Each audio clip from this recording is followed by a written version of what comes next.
ನಮಸ್ಕಾರ ವೀಕ್ಷಕರೇ, ಆರ್ಯ creations YouTube ಚಾನಲ್ಗೆ ತಮ್ಮೆಲ್ಲರಿಗೂ ಸ್ವಾಗತ.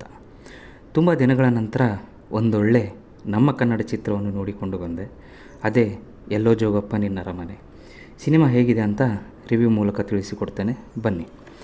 ಸಿನಿಮಾ ಪ್ಲಾಟ್ ಲೈನ್ನ ಬಗ್ಗೆ ನಾನು ಏನು ಹೇಳೋಕ್ಕಾಗಲ್ಲ, ಯಾಕಂದರೆ ಪೂರ್ತಿ ಸಿನಿಮಾನೇ ಒಂದು ಎಮೋಷ್ನಲ್ ಜರ್ನಿ. ಅದನ್ನು ನೀವು ಬೆಳ್ಳಿ ಪರದೆ ಮೇಲೆ ನೋಡಿನೇ ಅನುಭವಿಸಬೇಕು. ಮುಖ್ಯವಾಗಿ ಈ ಜನ್ರೇಷನ್ಗಾಗಿಯೇ ತೆಗೆದಿರುವಂಥ ಚಿತ್ರವಿದು.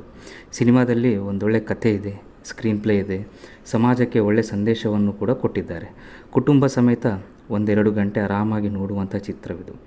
ನಮ್ಮ ಈ ಬ್ಯುಸಿ ಲೈಫಲ್ಲಿ 1-2 ಗಂಟೆ ಫ್ರೀ ಮಾಡಿಕೊಂಡು ತಪ್ಪದೇ ಕುಟುಂಬ ಸಮೇತ ಈ ಚಿತ್ರವನ್ನು ನೋಡಿಕೊಂಡು ಬನ್ನಿ ಎಂದು ತಮ್ಮಲ್ಲಿ ವಿನಂತಿಸುತ್ತೇನೆ. ಏಕೆಂದರೆ ಈ ಸಿನಿಮಾ ನಮಗಾಗಿ, ನಮ್ಮ ಮಕ್ಕಳಿಗಾಗಿಯೇ ಮಾಡಿರುವಂಥ ಒಂದೊಳ್ಳೆ ಕನ್ನಡ ಸಿನಿಮಾ. ಒಳ್ಳೆ ಕಂಟೆಂಟ್ ಇರೋ ಸಿನಿಮಾ, ಟೆಕ್ನಿಕಲಿ ಸ್ಟ್ರಾಂಗ್ ಇರುವಂಥ ಸಿನಿಮಾ, 2 ಗಂಟೆಯ ಕಾಲ ಪ್ರೇಕ್ಷಕರನ್ನು ಹಿಡಿದಿಡುವಂಥ ಸಿನಿಮಾ. ಕನ್ನಡದಲ್ಲೇ ಇಂಥ ಸಿನಿಮಾ ಬಂದಿರುವುದೇ ನಮ್ಮ ಹೆಮ್ಮೆ. ಇನ್ನು ಡೈರೆಕ್ಟರ್ ಹಯವದನ ಅವರ ಬಗ್ಗೆ ಹೇಳಬೇಕೆಂದರೆ, ಚೊಚ್ಚಲ ನಿರ್ದೇಶನದಲ್ಲಿ ಅವರು ಗೆದ್ದಿದ್ದಾರೆ. ಕಥೆಯನ್ನು ನಡೆಸಿದ ರೀತಿ, ಪಾತ್ರಗಳ ಪರಿಚಯ, ಸ್ಕ್ರೀನ್ ಪ್ಲೇ ಹಾಗೂ ಅವರ ಈ ಅದ್ಭುತ ವಿಷನನ್ನು ಮೆಚ್ಚಲೇಬೇಕು. ಒಂದು ರೀತಿಯಿಂದ ತೆರೆಯ ಮೇಲೆ ಒಂದು ಭಾವನಾತ್ಮಕ ಅನುಭೂತಿಯನ್ನು ನೀಡಿದ್ದಾರೆ ನಿರ್ದೇಶಕರು. ಇನ್ನು ಡೈಲಾಗ್ ರೈಟರ್ ವೇಣು ಅವರ ಡೈಲಾಗ್ಸ್ ಅಂತೂ ಅತ್ಯದ್ಭುತವಾಗಿವೆ.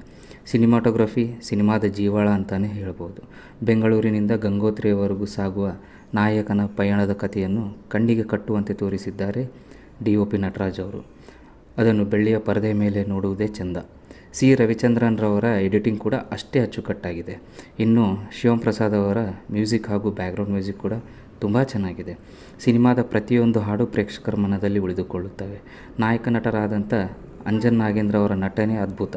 ಎಲ್ಲೂ ಕೂಡ ಅವರ ಚೊಚ್ಚಲ ನಟನೆ ಅಂತ ಅನಿಸುವುದಿಲ್ಲ. ಸಿನಿಮಾ ಸಾಕ್ತಾ ಸಾಕ್ತಾ ಅವರು ನಮಗೆ ತುಂಬ ಹತ್ತಿರವಾಗ್ತಾರೆ.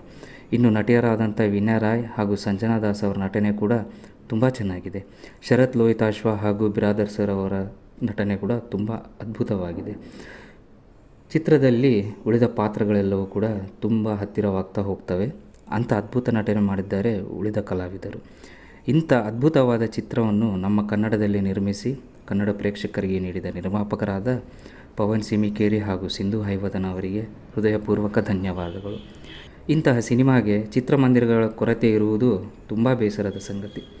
ಆದಷ್ಟು ಬೇಗ ಪ್ರೇಕ್ಷಕರ ಒಳ್ಳೆಯ ಪ್ರಶಂಸೆಗಳಿಂದ ಈ ಸಿನಿಮಾಗೆ ಹೆಚ್ಚು ಚಿತ್ರಮಂದಿರ ಸಿಗಲಿ ಎಂದು ಹಾರೈಸುತ್ತೇನೆ. ಕನ್ನಡದಲ್ಲಿ ಒಳ್ಳೆ ಕಂಟೆಂಟ್ ಇರೋ ಸಿನಿಮಾ ಬರ್ತಾ ಇಲ್ಲ ಅನ್ನೋ ಕೊರಗು ಬೇಡ. ಕಂಟೆಂಟ್ ಜೊತೆ ಮನುಷ್ಯನ ಜೀವನದ ಮೌಲ್ಯಗಳನ್ನು ತಿಳಿಸುವ ಒಂದು ಅತ್ಯದ್ಭುತ ಚಿತ್ರ ಬಂದಿದೆ. ತಪ್ಪದೇ ಕುಟುಂಬ ಸಮೇತ ಈ ಚಿತ್ರವನ್ನು ಬೆಳ್ಳಿ ಪರದೆಯ ಮೇಲೆ ನೋಡಿ ಆ ಅನುಭೂತಿ ಪಡೆಯಿರಿ. ಒಂದು ಮಾತು, ತಂದೆ ತಾಯಿ ಇದ್ದಾಗಲೇ ಅವರನ್ನು ಚೆನ್ನಾಗಿ ನೋಡಿಕೊಳ್ಳಿ. ಇದೇ ಈ ಚಿತ್ರದ ಮುಖ್ಯ ಅಂಶ. ಧನ್ಯವಾದಗಳು. ಜೈ ಹಿಂದ್, ಜೈ ಕರ್ನಾಟಕ ಮಾತೆ.